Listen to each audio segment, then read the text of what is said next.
Virgin Voyages make a lot of bold claims. Some are utter bullskip. Some, like having the best food at sea, well, they might be true. Every restaurant, every galley station, and every snack. Here, ladies and gentlemen, we go.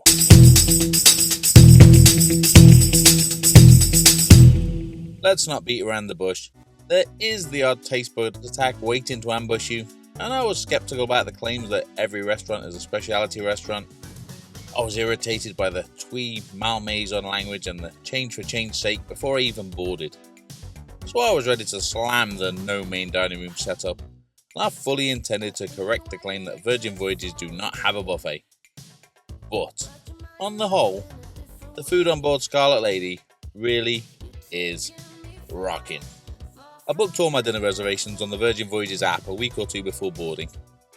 On night one, I was booked into the wake. This is Scarlet Lady's steakhouse. The experience did not get off to the best start. Despite having booked and it being the earliest possible time slot, I found myself waiting in a queue that snaked out through the doors and along the stairwell. Queuing is one of the things that this ship does a lot of. I usually like traditional main dining room dining, early sitting on a large shared table. As a man who was annihilated drunk engaged me in charming chit-chat, I began to feel glad that Virgin don't do shared tables, as I would definitely end up sat next to this alcoholic dude. Down the stairs and into the restaurant, and it's a standard issue, basic, nice-ish restaurant. If you're lucky, then you get a table by the window in the wake, looking at the wake. If you are obviously a 42-year-old solo loser cruiser, then they'll stick you in a corner and the standout decor will be this cool ceiling and a weird socket floating in the middle of the wall. As I pondered the menu, a pot of bread that you scoop out with a spoon was delivered. Warm with herby butter, but it wasn't a patch on the sticky bread in Cunard veranda. To start, I ordered the roasted bone marrow. Now, I always order bone marrow when I see it on a menu, because it looks so impressive when it arrives. I also always remember as I take the first bite, I do not like bone marrow. It is gross. I followed that with New York strip steak, asparagus, twice baked potatoes and mushrooms. Every bit of the main course was rocking. Easily specialty dining level on other ships. Like bone marrow, if I see baked Alaska on a menu, then I'm ordering it. And like bone marrow, who the fluff knows why, because I don't really like it. I won't hold my own bad choices against the wake though. All in all, 8.5 out of 10. For breakfast, I went to a different galley station every day. You can also order room service, though I was in a solo inside cabin, so I was happy to get out of it. Or you can visit Razzle Dazzle or the wake for a boozy brunch. As a solo traveller who doesn't drink, that wasn't super appealing for me. As you enter the galley on the right, there are some fridges with ready-made cold breakfast boxes. I grabbed one labelled smoked salmon, which contained smoked salmon, toast, half a boiled egg, capers, tomato and pickled red onion. It tasted fresh and delicious, if a bit small, so I grabbed another. The galley coffee's fine, it wouldn't hurt if it was a bit stronger. I drink it black like a gentleman should, but there is a choice of milks and non-dairy alternatives in the fridges under the machines. As well as the usual juice machines, there are also soft drinks dispensers, so, if you fancy a breakfast Coca-Cola. For a nice healthy breakfast pudding, I grabbed a box of tropical fruit from the sushi station. And as a reward for making good choices, I also had a cake. I opted for a light lunch and grabbed a couple of chicken salads from the grab-and-go fridges in the dockhouse. That's the loungy type bit at the rear of Deck 7. Again, fresh, tasty, and a bit small. As a cool guy who has cool thoughts, as I fished out the jalapenos, I did think that the rock and roll non-corporate image was tarnished just slightly by the super controlled way that each salad has exactly 3 jalapeno slices in. That evening I went to dinner at Gunbae Korean BBQ. I didn't take loads of photos here as you sit at a shared table for 9 or 10 people. Each table is hosted by one of the waiting staff who cooks the food on a grill in the centre of the table for you. In our case, we all agreed that she knew best and we agreed that she could order whatever she wanted for the table and we'd just try this and that. That was a good decision, and if you do ever go, you should do the same. We had all manner of vegetables, dumplings, shrimp, beef and who knows what else, and it was really good. The experience probably varies a bit depending on who you're seated with. I had some good table mates. My favourites were these two dudes that I was seated opposite. They'd been married for a few years, and one looked like thin Colin Firth and had really stylish glasses on. He used to work as a cruise director for P&O and had a dry sense of humour, which I really enjoyed. All good couples have one grown-up and one that needs adult supervision. Colin's partner was the one that needs supervision. He had fashionable hair, a lovely smile, and ended every anecdote by looking at Colin and saying, "Didn't we? Or doesn't it? Or didn't they?" Or, some similar confirmation. One of the table mates was the one-upper that I mentioned in my cruise passenger stereotype video. She'd already annoyed me before we even sat down by shoplifting a beer from a display by the entrance as we checked in. She dominated the table for a while through sheer volume. She impressed us all by telling us that she speaks 5 languages, which turned out to mean that she speaks English and can say a few words in 4 other languages or say things in English with a borderline racist accent. Now, one-uppers are not bad people, they're insecure and they just want acceptance and approval. Good people remember this and treat them with tolerance and patience.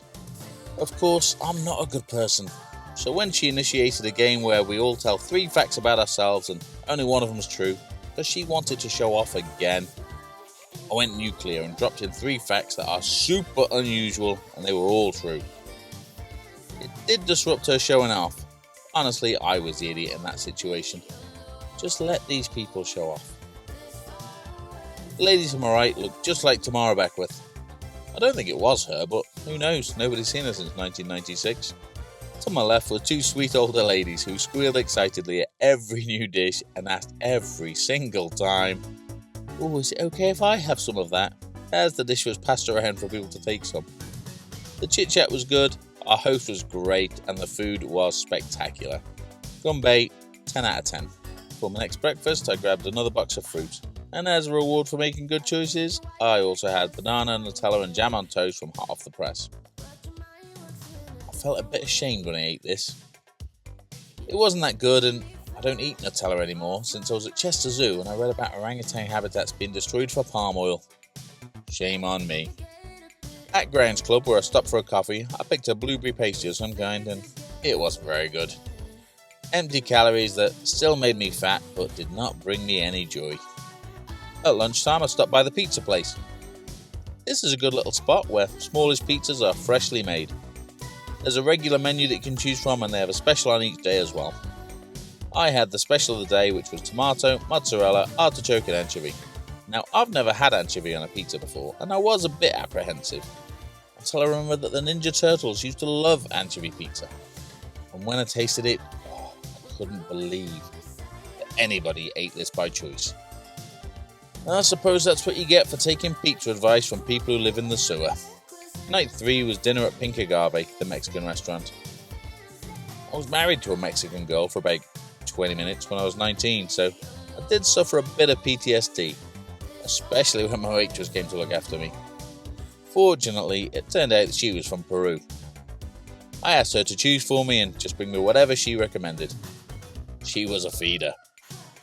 These nuts and seeds were interesting, either far too sweet or far too spicy for a 42-year-old white man. Next up was some guacamole with pomegranate seeds and a bowl of stuff. It was fresh, tasty stuff, whatever it was. This is a chicken enchilada, which was followed by some giant meaty shrimp, which were really good, and some garlic and onion potatoes. This ribeye with cheese and sauce looks a bit gross, but it was awesome. Obviously, by this point, I was pretty stuffed, and this is when she turned up with 2 puddings. A passion fruit pastry thing, which was fine, and chocolate tacos, which were great, and definitely what you should get when you go. Scarlet Lady does not deal well with rough seas at all. I was seated in Pink Agave opposite this dresser, and periodically all 3 drawers would fly open and make a racket as the cutlery inside clattered around. Of course, I've got about 20 recordings which show no such thing, as I sat there like a loser trying to catch it on film. Pink Agave, 10 out of 10. I was still in a Mexican-ish mood the following morning at breakfast. I visited Let's Taco About It and ordered a chorizo burrito. It was really good and obviously I had to. I did also have a moment when I walked past the cereal station. I thought, this is an adults only ship. What kind of loser's eating cereal? A bit childish. literally whilst at the same time going back to get another glass of fruit punch because it tastes like slush puppy. For lunch, I headed to the Daily Mix, which is more or less a salad and bagel bar. I had a bowl of bit of everything but no quinoa, please. I can't remember where the shrimp came from, but they were good. Jessica, my waitress from Pink Agave the night before, was working in the Galley at the time and brought over a macaron and Scarlet Lady. Each Virgin Voyages ship has got a special cake. And we did some chit-chat. I was doing some work on my laptop and having coffee when she asked if I liked the cakes. I told her that the macaron was my favourite, and shortly after, 2 more appeared. Another 10 minutes later, another 2. I don't think she's really got the hang of self-service. I sort of wondered if Jessica was doing flirting on me, until I got to test kitchen for that night's dinner. She had obviously just seen that I was booked in and knew that I would need more to eat. The test kitchen's a bit of fun, although I could do without the science lab decor and lab coats in place of chef whites. I was sat at a counter on a bar stool, and it is an enjoyable experience, if not a satisfying meal. This is eel and soy. This is scallop and black garlic. Next up, a cheese tart. The main course was called a study of chicken, and I forgot to photograph mine, so here's one from a distance. Pudding was a yuzu meringue, and I'm a big fan of tasting menus in real life, and dishes are always small, but there's usually 7 or 9 or sometimes 11 courses. This was just 5. It's sort of a shared table as you're just seated side by side at a counter, and I was between 2 couples and they were both perfectly pleasant company. It's easy to make chit-chat because you've got the odd wee dishes to discuss. I do eat a lot, but it wasn't just me who was still hungry at the end. The couple to my left went straight to the pizza place, and the couple to my right went straight to the Galley. I made do with an ice cream. If you like ice cream and you like Sid James and Carry On films, then Scarlet Lady has got a treat for you. As an activity, test kitchen, 9 out of 10. As a restaurant, I think I'm being generous giving it a 6. As I wandered around the Galley deciding what to have for breakfast on day 5, I thought to myself, I'm 42 now, it's about time I had a heart attack. To that end, I ordered French toast burger from Diner and Dash. This is a French toast sandwich with a burger, cheese, bacon, scrambled egg and maple syrup. I mean, it's impossible to eat as a burger, you do have to chop it up with a knife and fork. And it was nice, but even I didn't have 2. I think I could feel my arteries hardening each time I swallowed. For lunch, I went to Noodle Around for a ramen. I don't actually know what was in it, I just asked for whatever the server recommended, so I assume I got whatever they had the most of. I also had a wee snack at the social club mid-afternoon, a Reuben hot dog, some chicken wings and some sweets. The hot dog was okay, probably best not to think too much about what's in them. The wings were good and the sweets were either red vines or Twizzlers, whichever one it is that actually has a flavour. Razzle Dazzle on Scarlet Lady is a Chinese restaurant. It's a fairly funky wee spot with a bit of a carnival or Beetlejuice vibe. I had wonton soup and sticky ribs to start. Both are good and definitely better than most Chinese restaurants I've been to on land. For mains, I went for the ribeye, which was really, really good. I wasn't going to have a pudding because I had a show to get to, but time was just about on my side, so for pudding, I had another plate of sticky ribs. Razzle Dazzle, 9 out of 10. My penultimate breakfast on Scarlet Lady was whatever Eggs Benedict minus bacon plus mushrooms is called, and it was fine. It would have been much better with bacon.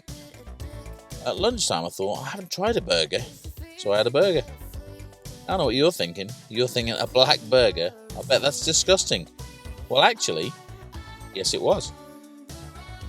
I nipped by the sweet place and picked up a macaron and caramel creamy thing, and they were both great.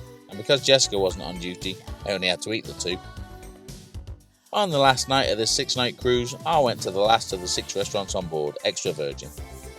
This is the least interesting looking venue, trapped in the mid-1990s, like most Italian restaurants seem to be. I didn't really understand what was a starter, main or side, or how many dishes I was supposed to order, so I just picked something from each section. I ended up with this platter of antipasti type stuff, and it was too much for one. The duo next to me had one between 2, and the table of 4 in front of me shared it between them. But I'm not a quitter. Next up were these meatballs, and they were awesome. I almost ordered more. When the calamari arrived and I tasted the first bit, I did wish that I'd gone for double meatballs. Puccini rub New York steak and a pappardelle ragu closed the show. I was pretty surprised when the pudding menu arrived and there was no tiramisu. I briefly considered smashing the place up, but in the end I decided, well, I've stuffed my fat face non-stop for 6 days, so it wouldn't hurt me to skip pudding just this once. It could do with the decor tarting up a bit, and it does look a bit out of place amongst the rest of the Try Hard Virgin Voyages decor. Test kitchen aside, this was the worst of the evening meals on board, and it was still really good. Extra virgin, 7 out of 10. I didn't have breakfast on the last day, I just power slammed 4 black coffees and hit the motorway. The restaurants on Scarlet Lady really are like proper restaurants, and the claim that every one of them would be speciality dining on any other line, well, it's not as wild as it first sounds, certainly in this price range. The no buffet thing is also true. There are a few grab and go options, and some stuff like the cakes are just sat behind a glass waiting to be handed over, but most dishes involve at least some prep, and it's more of a food court than a buffet. I certainly had my problems with Scarlet Lady, but the food was not one of them. Dining on Scarlet Lady, done.